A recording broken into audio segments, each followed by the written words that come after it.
Hey, what's up everyone? It's Foster from SubiSpeed, and today we're working on the STI.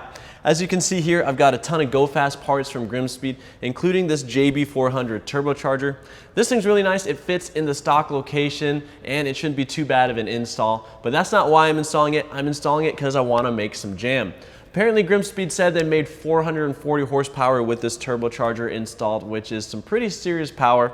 And I figure while I'm at it, we might as well throw on some supporting mods, including this Grimmspeed Up Pipe and this beefy top mount intercooler. Then the plan is to take the car back to Paragon Performance and strap it on the dyno and see how much power we make. So we got a lot of work to get done today. Let's go ahead and get started.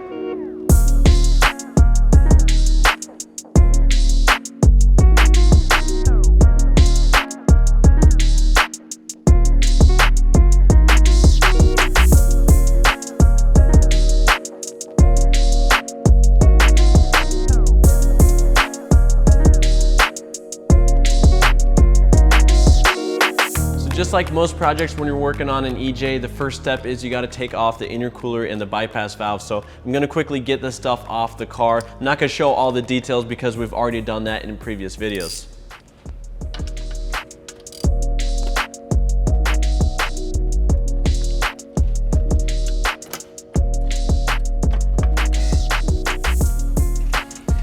The next step is to remove the downpipe, which is a little unfortunate because I literally just installed this, but hopefully that means that these bolts aren't too seized on there and we can get this off pretty easily.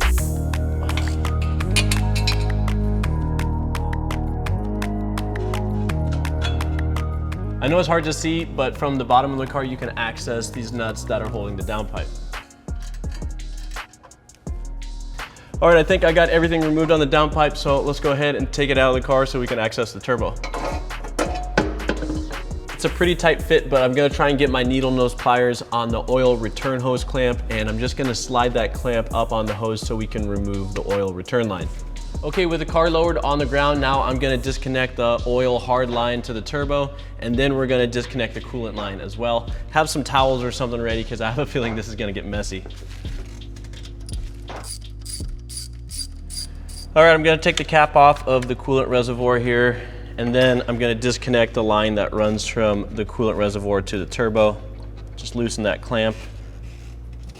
This one's on there pretty good, but yeah, you can just unplug it like that. Now I'm gonna disconnect these air lines that go to the turbo. They've got these little pinch clamps on them, so same as before, you just pinch them and you can slide them, and then you should be able to disconnect the lines. Next, remove these vacuum lines that attach to the turbo. All right, now I'm loosening the turbo inlet. Once you got that loose, you can disconnect the inlet from the turbo. There's one more air line on the turbo actuator. Same thing, just pinch that and remove it. Now we can disconnect the turbo from the up pipe. There's 3 bolts that are holding it on, and they're 14 millimeters.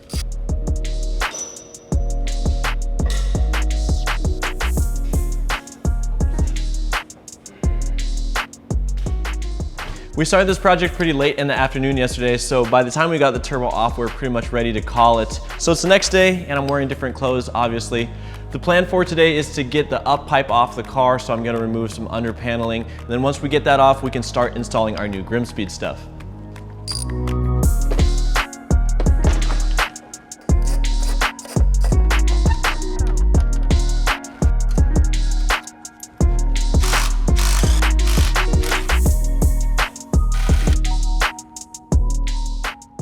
With all the bolts removed and the O2 sensor unplugged, we can remove the up pipe. Okay, so I got both the turbos here so you can see a quick side-by-side comparison. Obviously, the first thing you're gonna notice is just the difference in size between the stock turbo and the Grimmspeed JB400. The compressor housing is a lot bigger on this turbo, as well as the turbine housing. And somehow they've managed to make it fit in the stock location. I know I'm gonna be eating my words later because it's probably gonna be a little bit more difficult to install with less room to work, but you know, all in the name of more power, so it seems like it's worth it. So anyway, the first thing you wanna do is transfer over your oil line here, your oil return line to your new Grimmspeed turbo. So take off these red caps, transfer that over, and then I'm gonna take off all the rest of these red caps and we can stick it back in the car.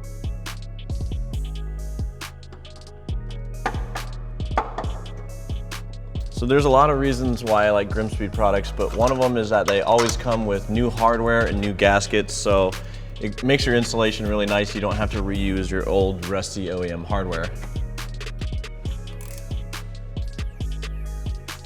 We've got our studs installed. Next step is to install your new Grimmspeed gasket. Make sure you don't forget that step. To make room for our new bigger turbo, use an open-ended wrench and slightly bend your oil line like that, and that way you'll give yourself a bit more room to work. Then thread on your fitting adapter for your new Grimmspeed oil feed line. Torque down your oil line fitting, and if you need the torque specs, they're all in the instructions that came with your new Grimmspeed turbo.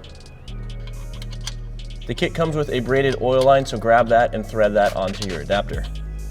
All right, the part we've all been waiting for, we get to drop in the JB400 turbo. This will definitely be the hardest part of the install just due to the fact that there's not a lot of space to work. Make sure you get your oil drain line on the right fitting and you should be good to go.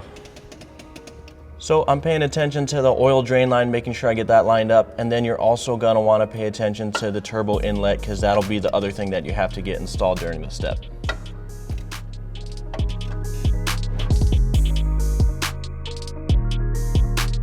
I got the turbo roughly in place. As I said before, this is definitely the hardest part of the process. And I'd say specifically what makes it hard is you gotta get the turbo inlet aligned on the turbo at the same time you're getting that oil drain line.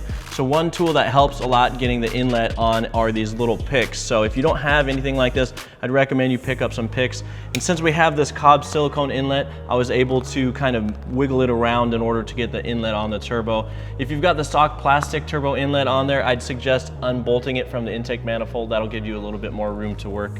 But right now I'm gonna go ahead and just get that inlet exactly where I want it, and then we can tighten it down. The next step is to install the nuts that connect the turbo to the up pipe. Get these nuts hand tight with your socket, and then after that you can torque them down to 26 foot-pounds. Now we can install the first water line. Make sure you get your hardware set up like this where you have a washer on either side. And also make sure that this water line does not make contact with your compressor housing of your turbo. Pretty much the same installation for the second water line. This one goes on the passenger side, and you just gotta kind of feel for that hole on the side of the turbo and then thread it in. Here's an important step you don't want to miss. Make sure you inject some engine oil into the turbo so that it protects the turbo bearings on first startup. Grimmspeed recommends about 10 to 15 milliliters of fresh engine oil. So make sure you spin the turbo while you inject it. It's gonna make a bit of a mess, but that way the turbo's got some oil in it when you first start it up. All right, grab your banjo fitting and thread that into your braided oil line. And then you're gonna need a 14 and a 12 to tighten this down. Then install that banjo fitting into the top of the turbo where you put the oil. Again, all the torque specs are in the instructions, so make sure you refer to those. Hopefully you didn't throw away your old turbo yet, because you're gonna need this rubber line that runs from the coolant overflow tank to the turbo coolant line here. So go ahead and install that the same way you had it on your OEM turbo. I almost forgot, we've got this Grimmspeed 3-port boost control solenoid I'm gonna be installing, and this will be a nice upgrade over the stock boost control solenoid because it's gonna give the tuner a little bit more control on the dyno, getting that boost level exactly where he wants it to be, and it'll help with faster turbo spool too, which will be really nice paired with the JB400. With everything removed, we can install our new Grimmspeed boost control solenoid in the same position. Go ahead and get that bracket in place on the intake manifold and then tighten it down with the 2 bolts.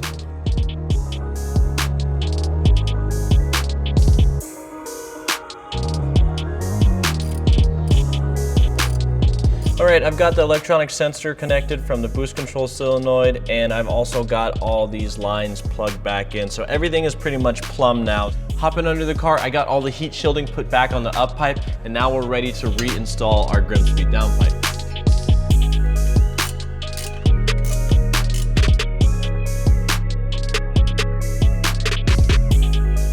From the engine bay, I can access those bolts on the down pipe and go ahead and get those torqued down to spec now as well.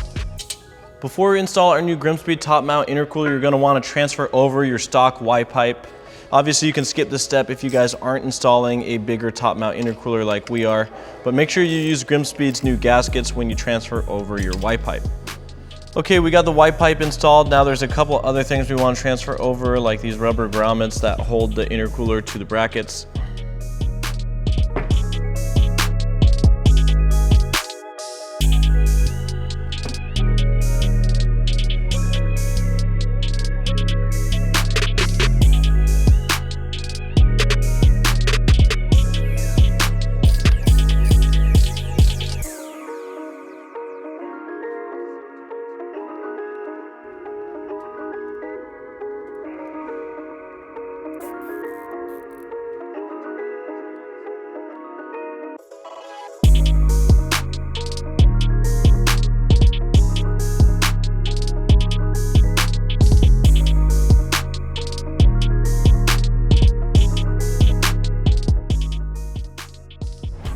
So I got some coolant in the car and I disconnected the crank position sensor. Now we're ready to try turning the car over to get some oil through the turbo. Then I'll plug back in the crank position sensor and we should be good to go.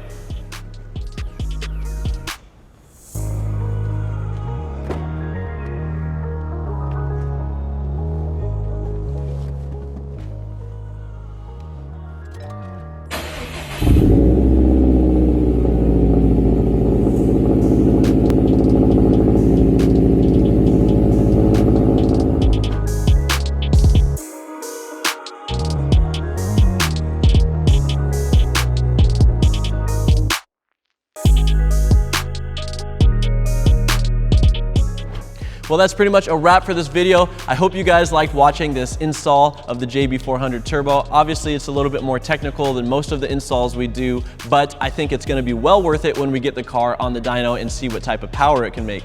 Speaking of which, that is our next video we have planned for this STI build, so make sure you guys subscribe to the channel so that you don't miss out on any of our future content.